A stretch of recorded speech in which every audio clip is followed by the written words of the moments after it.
नमस्कार सर्वांना. श्री स्वामी समर्थ. आबांची लाडकी ताई या यूट्यूब चॅनलमध्ये माझ्या गोडताईंचं आणि मैत्रिणींचं खूप खूप खूप असं सारं स्वागत आहे.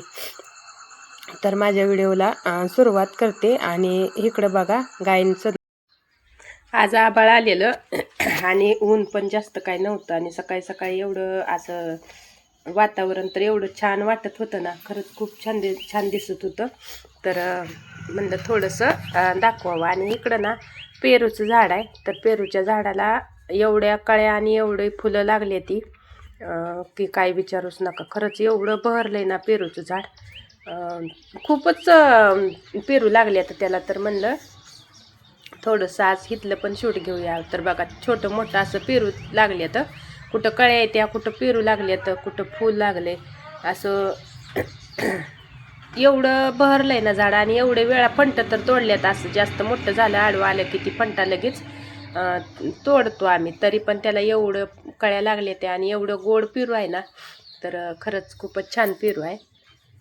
आणि हे पेरूचं झाड किती छान वाटतंय बघा तुम्ही. वातावरण पण किती मस्त वाटतंय. तर म्हणलं चला आज तिथं तोडल्याला पण दाखवलं मी. तर तिथं पण कळ्या लागल्या त्या अशा. तर म्हणलं दाखवूया आज पेरूचं झाड. आणि असं आपल्या दारात अंगणात लावलेली झाडं असते ती ना. आणि त्या झाडाला जर फळं आली ना तर ते आनंदच वेगळा असतो. अंगणातल्या झाडांची फळं खायचा आनंद खरंच खूप वेगळा असतो. ती कुठंच आनंद भेटू शकणार नाही आपल्याला. आणि नारळाचं पण झाड बघा किती छान आले. आणि तिकडं खाली नारळाच्याच खाली दिसतंय ना समोर थोडंसं, तिथं लिंबोणी आहे. मी लिंबोणी पण दाखवली बऱ्याच वेळा. आणि ही इकडं रामफळ आहे. तर चैत्राच्या महिन्यात रामफळाची पूर्ण पानं गळून जाते जुनी आणि नवीन पालवी फुटती. असं असतं झाडांचं. आणि इकडं ना 2 कोंबडे येते आणि 2 पिल्लं घेऊन फिरते त्या कोंबड्या. आणि इकडं रेडीची म्हशीची बारकी छोटीशी रेडी आहे. तर आज ना गाईंच्या गोट्यातलं म्हणलं थोडंसं शूट घ्यावं आणि दाखवावं. तर गाई बसल्या त्या ना. बसल्यानंतर एकदा आपला फेरफटका तर गाईंच्या गोट्यात झालाच पाहिजे. कारण का तर ही गाई अशा एकदम निवांत रवंत करत अशा बसलेल्या ना, ही बघण्यात सुख आपलं वेगळं. म्हणजे काय वेगळं असतं तर आपण जे काम केलं ना गाईंचं वैरण म्हणा, पेंड म्हणा, धारा, ही बाकीची जी कामं करून त्यांना पोट भरून जी खाऊ घातलं आणि पाणी पिऊन ती तृप्त जी झाल्यात ना, मग ती अशा बसते त्या निवांत. तर ती त्या कामाची ही पोचपावती असते आपल्याला. ही समाधान आपल्याला खरंच खूप मोठं असतं. आणि एकदा आपला फेरफटका झालाच पाहिजे की आता गायींची पेंड वैरण खाऊन झाले, पाणी पिऊन झाले, पण कुठली गाय रवंत करते, कुठली गाय शांत बसली, कुठली गाय कुचंबली का, ही बघणं आपलं खरंच खूप मोठं काम आहे. तर एक फेरफटका मारायचा. लगेच समजतं आपल्याला मग कुठली गाय रवंत करत नाही, कुचंबली का. असं लक्ष पण दिलंच पाहिजे. आणि ही रेडी आहे ना, तर ही रेडी माझ्या पाठीमागं मी गोट्यात गेली ना एवढी फिरती मला सोडतच नाही. पण ती आज कशाला गेली तर मी स्टँड नेलता आज शूटिंग काढायला.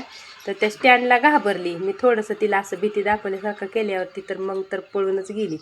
आणि एवढी सावली पण छान वाटते ना गोट्यात. गार वाटतं एकदम. असं अजिबात ऊन लागत नाही. कारण का पत्र्याचं शेड आहे. पण त्याच्यावरनं एक झाड आहे बाबळीचं. आणि त्या बाबळीच्या झाडाची सावली एवढं झाड मोठं आहे आणि त्याची सावली सगळी शेडवरनं. आता पत्र खराब झालेत तर त्या झाडामुळं, पण होऊ द्या. कारण का आपल्या गायींना वातावरण त्यातनं हवा अशी गार थंड हवा येते. मग काय अडचण नाही खराब जरी झालं तरी. आणि इकडं ह्यांनी ना घासून ही डाम गायींनी असा फोडलाय. सारखं त्याला घासते त्यांना घासायची तर सवयच असती. तर मग चला म्हणलं फेरफटका घेऊया मारून. आणि माझी तब्येत ना थोडीशी ठीक नाही, त्यामुळं जास्त मला काय शूटिंगसुद्धा घेऊ वाटतं नाही. एवढं म्हणजे थकवा आला आहे जास्त. माझं हातपाय पण गळल्यात आणि उभं पण राहा वाटतं नाही. तर ही मला आदनंमधनं सारखी अशी त्रास देत होती. सारखी माझ्या मागच फिरत होती. मग मुक्या चित्राबांना बघा तुम्ही कसं असतं. त्यांना बोलता येत नाही, पण मुक्या चित्राबासारखं ज्ञान आपल्याला सुद्धा नाही असं मी तर म्हणेन. कारण का की किती त्यांना बघा आपण आत गेलं की लगेच समजतंय. आपल्या पाठीमागं फिरायचं. आणि ही जी आनंद आहे ना, ही आनंद खरंच कुठंच भेटणार नाही. ही असं गोट्यातनं आपण सुद्धा फिरून यायचं, आपल्याला जे आपल्या मनात समाधान मिळतं ते समाधान आपल्याला खरंच कुठंच नाही भेटणार हे समाधान. तर हा गोटा ना माझा अभिमान आहे आणि ह्या गोटा माझी शान आहे. कारण का शून्यातनं विश्व निर्माण करायला खरंच खूप स्ट्रगल करावं लागतं आणि खरंच खूप खूप वेळ जातो. तर तुम्ही म्हणताल एवढं काय विषय आहे, 8च गायी यायच्या, पण ह्या 8 ज्या गायी यायच्या ना ती माझ्या कष्टावर मी उभा केलेल्या गायी यायच्या. मी कुठलंही कर्ज घेतलेलं नाही, कुठलंही फायनान्स किंवा असं कुठलंच काहीच कुठलं घेतलेलं नाही. फक्त तर चला आज ना परत हॉस्पिटलला जायची बारी आली. कारण का परत थोडीशी तब्येत ठीक नाही. जास्त काही नाही, पण सर्दी झाली आणि सर्दीमुळं काम पण करू वाटतं नाही. तर आज ना सगळी कामं अशीच बाकी आहे. ती फक्त गायींचंच आवरून झाले, माझं आवरलं आणि स्वयंपाक पण नाही, कपडे नाही, भांडी नाही, काहीच नाही. आता म्हणलं पहिलं एक इंजेक्शन करून यावं आणि मग परत आपलं घरातली कामं काय करायला वेळ लागला तरी चालतं. बाहेरचं सगळं झाले पण घरातलं राहिले. आणि म्हणलं सकाळी सकाळी अगोदर व्हिडिओचं काम करावं, व्हिडिओ बनवावा. व्हिडिओ बनवला ना मग दिवसभर परत काय आपलं कामच, शेतकऱ्याची कामं म्हणल्यावर संपतच नाही, ती चालूच असतं काय ना काय, किती पण काम करा. तर बाहेर आता लॉकडाऊन पडायचं म्हणते ती, पण आपल्याला चिंता भरपूर आहे त्या बरं का. कारण का आपल्या गाड्या येत्या, परत आपल्या दुधावर काय परिणाम होणे ह्या लॉकडाऊनचा, ह्याची काळजी लागली. आणि गॅसचा विषय राहिला तर गॅसचं आपलं नाही बंद पडणार गॅस वाचून, कारण का आपल्याला चूल आहे, आपण लगेच चूल पेटवू शकतो. तर फक्त काळजी कशाची लागली की गाड्यांना तेल जर नाही भेटलं तर गाड्या बंद राहणार आपल्या, ह्याचं काळजी लागली. आणि दुसरी गोष्ट आपला दुधाचा व्यवसाय आहे.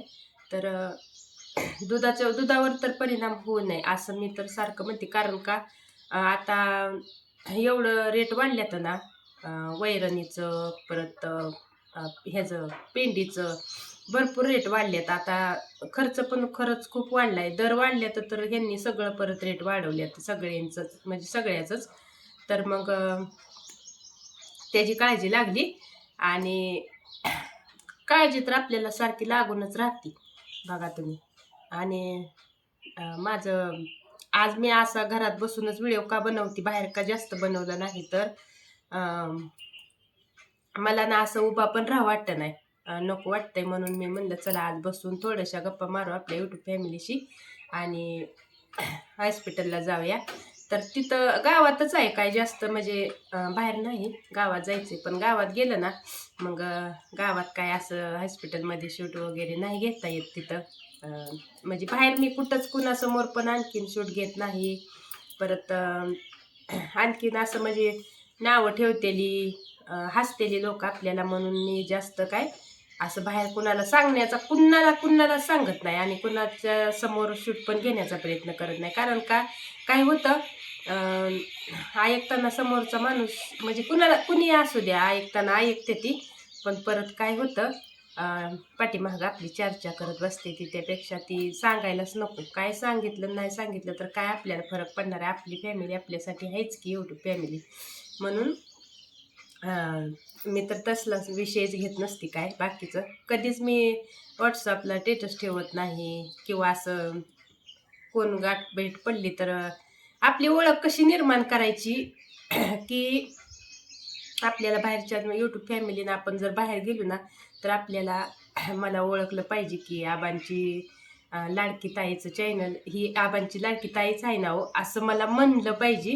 अशी ओळख बनवायची, असं सांगून नाही ओळख द्यायची नाही, आपली ओळख झाली पाहिजे असा माझा प्रयत्न आहे. तर यूट्यूब फॅमिलीच्या मनात घर करायला पण खरंच खूप मोठं स्ट्रगल असतं बरं का. सहजासहजी ओळख तर होतच नाही आणि आपल्याला वेळ पण भरपूर द्यावा लागतो. द्यायचा काय अडचण आहे, आपल्याला काही जास्त गडबड गोंधळ नाही की पडदिशी आपल्या ओळख झाली पाहिजे किंवा आपण व्हायरल झाली पाहिजे. आपण तसं टॉपचं व्हिडिओ पण नाही ना एवढं बनवत, मग कसं आपण व्हायरल तर होईल. तर तुम्हाला सांगायचं म्हणजे माझी जवळजवळ एक महिना 59 सबस्क्रायबर होते. मी चेक करायची की वाढलेत का.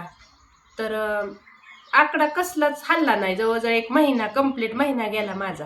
आणि आता ह्या 2-3 दिवसात ना अक्षरशः माझी 69 वरनं डायरेक्ट 82 झालेत सबस्क्रायबर. मग बघा वेळ लागतो का. आज 13 सबस्क्रायबर 2-3 दिवसात वाढायचं म्हणजे काय एवढी सोपी गोष्ट नाही. तर त्यांच्या मनात आपण घर केलं पाहिजे तरच ती यूट्यूब फॅमिली आपल्याला वाढती आणि आपली ओळख निर्माण होती. तर अशीच माझी पण ओळख निर्माण करायची, पण ती आपल्या गावात आपल्या स्टेटसला ठेवून नाही करायची. ती आपल्या यूट्यूब फॅमिलीच्या मनावर राज्य करायचंय आपल्याला आणि मग आपली ओळख निर्माण करायची. तुम्हाला सांगू का आता व्हिडिओ खरंच खूप मोठा होईल माझं जर सांगायचं म्हणलं तर. आबांची लाडकी ताई चॅनलला नाव का दिलंय तर माझ्या वडिलांचं नाव आहे आणि मला असं वडिलांचं नाव काढलं ना लगेच भरून येतं. आणि वडील गेलं की बघा आपलं अख्खं जग संपलं, म्हणजे आपल्याला कुणीच नसतं. आणि अक्षरशः ना नातेवाईकांनी सुद्धा साथ सोडली, साथ कुणीच दिली नाही आम्हाला. कुणी म्हणजे कुणीच नाही, फक्त एक मामा आणि 2 मावश्या ह्यांनीच आम्हाला सांभाळलं, म्हणजे आधार दिला. एवढा आधार मामांनी आणि मावश्यांनी दिले की त्या 3 लोकांचं ना कधीच ऋण आम्ही फेडू शकणार नाही. फक्त ह्या 3 व्यक्तीचं, मामा आणि मावश्या, 2 मावश्या आहेत मला आणि एक मामा इथं, तर ह्या तिघांचं आम्ही ऋण कधीच फेडू शकणार नाही. आणि बाकी ना अक्षरशः माझं लग्न झाल्यापासून आतापर्यंत नातेवाईक म्हणून आपल्या दारात सुद्धा आमच्या कोणी येत नाहीत. नातेवाईक जास्त का नाही येत तर आपण हे आहे ना, म्हणजे वनवाशी पाखरं आहे. आणि बघा मला असं भरून येतं की असं म्हणलं तर वाईट वाटतं. तर व्हिडिओ पण आपला मोठा होईल आणि मी ह्याच्यावरती ना आणखीन एक व्हिडिओ बनवीन परत. मला असं नाही सांगू वाटत मग काय बोलायचं, तर मग म्हणून मी गायींचं पण दाखवते. आणि कुठं जरी गेली ना कोणाच्यात मी जात पण नाही, आणि जरी गेली तर आपण तिथं व्हिडिओ काढत नाही किंवा अजिबात नाही. म्हणून आपल्याला फॅमिली तयार करायची, यूट्यूब फॅमिली. आणि सहज असं बाहेर गेलं ना कुठं तर आपल्याला ओळखलं पाहिजे आपल्या यूट्यूब फॅमिलीने. आणि आपल्या रक्ताच्या नातेपेक्षा आपली ही नाती एवढी घट्ट असते ती आणि एवढी मजबूत होते ती ना, तर खरंच काय विचारू नका. हीच नातं आपलं खरंच कडपर्यंत टिकतं. आणि बाहेरची यूट्यूब फॅमिली जी आहे ना माझी, ती मला खरंच भरपूर साथ देणार ही माझी अपेक्षा आहे. तर चला बाय सर्वांना. आणि पुन्हा एकदा माझा सर्वांना श्री स्वामी समर्थ.